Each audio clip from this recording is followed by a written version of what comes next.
Assalamualaikum warahmatullahi wabarakatuh. Nama saya Nurwinda dengan NIM 70200122079 dari Prodi Kesehatan Masyarakat. Pada video ini, saya akan menjelaskan tentang karbohidrat dalam zat gizi makro.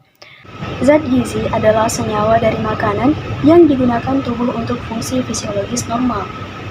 Definisi ini mencakup senyawa yang digunakan langsung untuk produksi energi yang membantu dalam metabolisme atau koenzim, untuk membangun struktur tubuh, atau untuk membantu dalam sel tertentu. Dalam pengelompokannya, zat gizi dibagi berdasarkan fungsi dan jumlah yang dibutuhkan. Berdasarkan fungsinya, zat gizi digolongkan ke dalam triguna makanan, yaitu sebagai sumber zat tenaga, sumber zat pengatur, dan sumber zat pembangun. Berdasarkan jumlah yang dibutuhkan oleh tubuh, zat gizi terbagi ke dalam dua, yaitu zat gizi makro dan zat gizi mikro. Zat gizi makro adalah makanan utama yang membina tubuh untuk memberi energi. Zat gizi makro dibutuhkan dalam jumlah besar dengan satuan gram. Zat gizi makro terdiri atas karbohidrat, protein, dan lemak. Yang pertama adalah karbohidrat. Karbohidrat berasal dari kata hidrat karbon atau hydrate of carbon, atau lebih dikenal dengan hidrat arang atau sakarida, dari bahasa Yunani sakaron yang berarti gula. Karbohidrat adalah zat gizi berupa senyawa organik yang terdiri dari atom karbon, hidrogen, dan oksigen yang digunakan sebagai bahan bakar pembentuk energi. Di dalam tumbuh-tumbuhan, karbohidrat dibentuk dari hasil reaksi karbon dioksida dan air melalui proses fotosintesis dan disimpan dalam bentuk pati atau selulosa. Selanjutnya adalah klasifikasi karbohidrat. Yang pertama yaitu monosakarida. Monosakarida merupakan karbohidrat yang paling sederhana susunan molekulnya karena hanya terdiri dari satu unit polihidroksi aldehid atau keton, 3-6 atom karbon. Penamaan kimia monosakarida selalu berakhiran osa. Berdasarkan jumlah atom karbon yang dimilikinya, monosakarida digolongkan menjadi triosa atau 3 karbon, tetrosa atau 4 karbon, pentosa atau 5 karbon, dan heksosa 6 karbon. Zat ini tidak dapat lagi dihidrolisis menjadi bentuk yang lebih sederhana lagi, karena rasanya manis. Monosakarida disebut juga sebagai gula sederhana. Dalam ilmu gizi terdapat 3 jenis monosakarida yang paling penting dan termasuk ke dalam kelompok heksosa, karena hanya kelompok ini yang dapat dicerna di dalam tubuh, yaitu glukosa, fruktosa, dan galaktosa. Yang kedua adalah disakarida. Disakarida merupakan gabungan antara dua molekul monosakarida yang dapat dihidrolisis oleh larutan asam dan air sehingga terurai menjadi 2 molekul monosakarida. Jenis disakarida yakni sukrosa, maltosa, dan laktosa. Sukrosa merupakan gabungan dari glukosa dan fruktosa. Maltosa merupakan gabungan dari glukosa dan glukosa, sementara laktosa ialah gabungan dari glukosa dan galaktosa.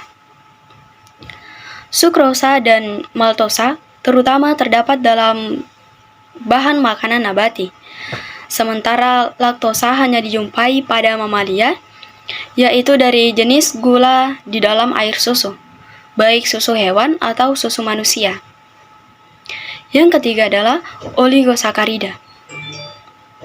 Oligosakarida merupakan bentuk gula yang paling sederhana yang senyawanya terdiri dari penggabungan 2-10 molekul monosakarida. Oligosakarida tidak dapat dipecah menjadi karbohidrat lain dengan hidrolisis dalam keadaan lunak.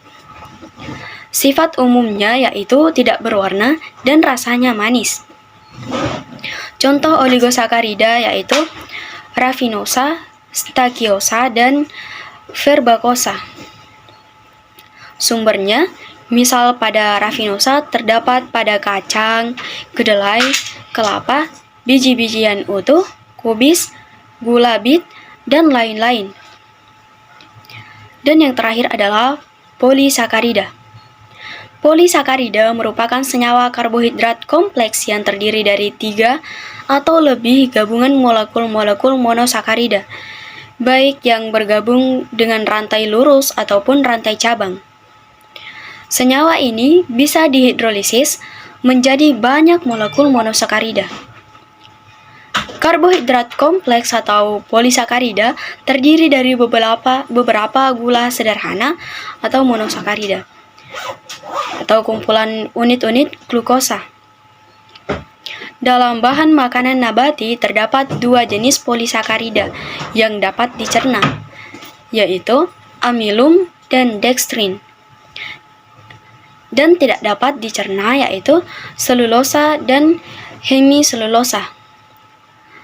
Sedangkan dalam bahan makanan hewani terdapat polisakarida yang dapat dicerna dengan sempurna atau glikogen.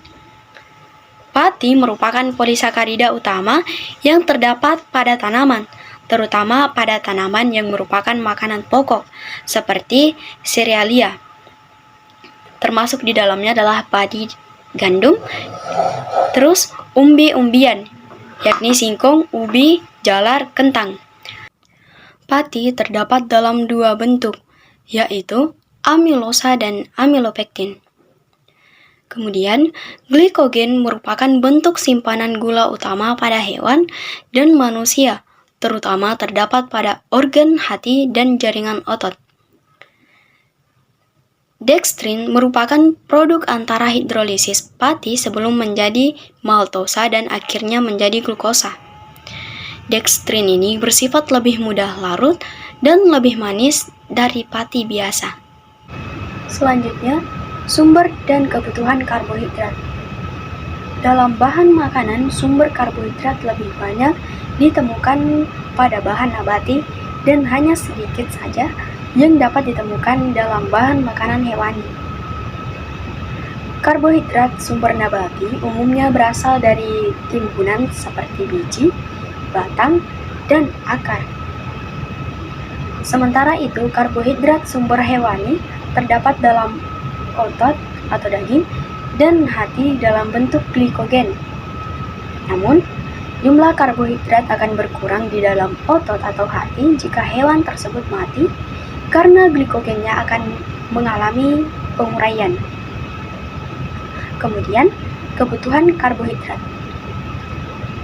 Menurut WHO atau FAO adalah berkisar antara 55% hingga 75% dari total konsumsi energi yang berasal dari beragam bahan makanan. Diutamakan karbohidrat kompleks dan sekitar 10% karbohidrat sederhana. Karbohidrat sebanyak 1 gram setara dengan 4 kalori. Jumlah minimum karbohidrat yang dibutuhkan untuk menghindari ketosis diperkirakan sekitar 50 gram per hari. Kebutuhan harian glukosa bagi tubuh seseorang ialah 180 gram per hari, karena glukosa merupakan sumber energi esensial untuk otak, sel darah merah, dan medula ginjal.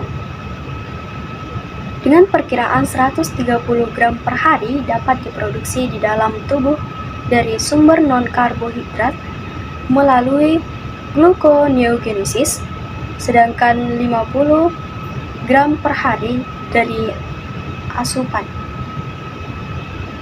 Sementara itu, kebutuhan kehamilan dan laktasi minimum ialah 100 gram per hari. Selanjutnya adalah fungsi karbohidrat. Yang pertama, fungsi utamanya sebagai sumber energi. 1 gram karbohidrat menghasilkan 4 kalori bagi kebutuhan sel-sel jaringan tubuh. Yang kedua, melindungi protein agar tidak dibakar sebagai penghasil energi. Yang ketiga, membantu metabolisme lemak dan protein, dengan demikian dapat mencegah terjadinya ketosis dan pemecahan protein yang berlebihan. Yang keempat, di dalam hepar berfungsi untuk detoksifikasi zat-zat toksik tertentu. Yang kelima, beberapa jenis karbohidrat mempunyai fungsi khusus di dalam tubuh. Contohnya, laktosa berfungsi membantu penyerapan kalsium. Ribosa merupakan komponen yang penting dalam asam nukleat. Dan yang terakhir, membantu pengeluaran feses. Karbohidrat membantu pengeluaran feses dengan cara mengatur peristaltik usus dan memberi bentuk pada feses. Selanjutnya adalah proses metabolisme karbohidrat. Proses pencernaan karbohidrat berawal di dalam mulut. Setelah makanan masuk ke dalam mulut, mulai terjadi proses perubahan pati atau polisakarida menjadi unit-unit yang lebih kecil dan sebagian menjadi disakarida melalui proses mastikasi, yaitu dengan digigit dan dikunyah menjadi bolus. Makanan yang di dalam mulut akan bercampur dengan air ludah yang mengandung enzim tialin. Enzim tialin akan memecah zat pati dan dextrin yang diuraikan lebih sederhana menjadi 16 maltosa. Proses tersebut akan berlangsung hingga bolus makanan melalui esofagus dan masuk ke dalam lambung. Lambung merupakan tempat berhentinya kerja enzim amilase A oleh pH asam yang menyebabkan denaturasi enzim sehingga aktivitas enzim mulai digantikan oleh cairan asam lambung. Proses pencernaan berlanjut sewaktu makanan berpindah masuk dari lambung ke dalam usus halus bagian atas atau duodenum. Enzim pada usus halus, yakni maltase, sukrase, dan laktase, memecah disakarida sukrosa. Maltosa dan laktosa menjadi monosakarida glukosa, fruktosa, dan galaktosa. Glukosa, fruktosa, dan galaktosa diserap di usus halus untuk diedarkan ke seluruh tubuh. Masuknya glukosa ke dalam darah akan meningkatkan kadar glukosa darah. Kelebihan glukosa dalam darah akan menyebabkan peningkatan pengambilan glukosa oleh hati, otot, dan jaringan lemak untuk disimpan dalam bentuk glikogen. Serat dalam makanan dapat dicerna secara enzimatis oleh enzim pencernaan manusia, sehingga tidak langsung dapat berfungsi sebagai sumber zat energi. Sumber zat gizi. Serat ini nantinya akan diurai oleh beberapa flora bakteri usus, kemudian membebaskan produk tersebut ke dalam lumen usus hingga akhirnya dapat diserap dan berkontribusi menghasilkan kalori sebagai energi. Dan yang terakhir adalah kekurangan dan kelebihan karbohidrat. Akibat kurang karbohidrat yaitu yang pertama, ketosis. Merupakan kondisi ketika tubuh tidak memiliki karbohidrat dan memanfaatkan lemak sebagai sumber energi. Yang kedua, hipoglikemia atau gula darah rendah. Kondisi kadar gula di dalam darah berada di bawah normal yaitu 7 mg/dl. Yang ketiga adalah sembelit. Kekurangan karbohidrat bisa menyebabkan penyakit sembelit. Hal ini dikarenakan tubuh juga kekurangan serat secara bersamaan. Selanjutnya adalah kelebihan karbohidrat. Konsumsi berbagai jenis makanan yang mengandung karbohidrat juga bisa menyebabkan obesitas atau kegemukan.